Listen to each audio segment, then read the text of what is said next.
Hello, this is Adam with X Laser, and I'm here to give you a more detailed look at my favorite color effect, Radial Gradient. So Radial Gradient can be found in pre-2, the mids, or the post function. Once I select Radial Gradient, I'll go ahead and pick my two colors. For the sake of making this nice and clear, I'll go ahead and go red and blue again.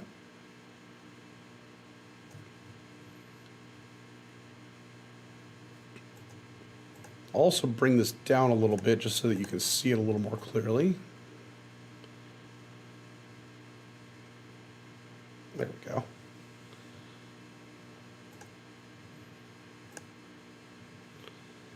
So radial gradient's my favorite because just like linear gradient, you still get control of your fade width.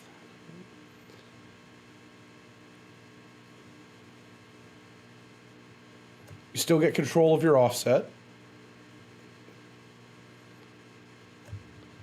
But it emanates from the center.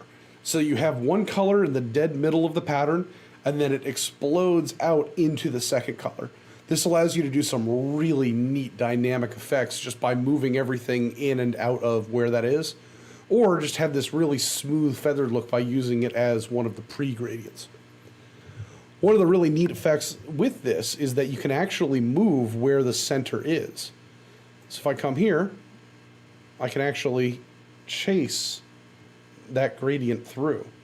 This is really nice if you're using the built-in effects generators in your console because it allows you to keep your gobo in one spot but just move the color shift through it.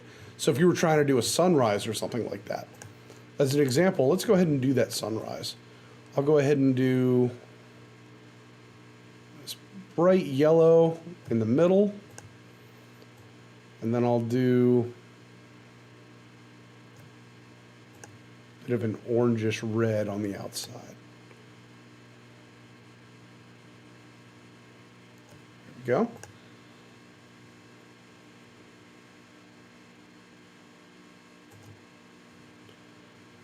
So now I can go ahead and have my gradient start at the bottom and then slowly work its way in, rising through.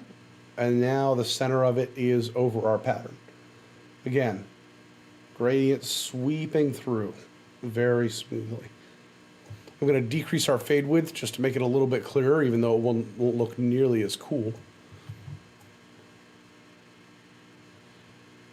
You can see that gradient sweeping in from the bottom and out through the top, and then back again. How cool is that, right? I absolutely love radial gradients. They are my favorite color effect, and I think that you're going to absolutely love them too. Thanks for watching. If you have any questions or comments, please go ahead and just post them below or email support@x-laser.com, and I hope to see you in the next tutorial video.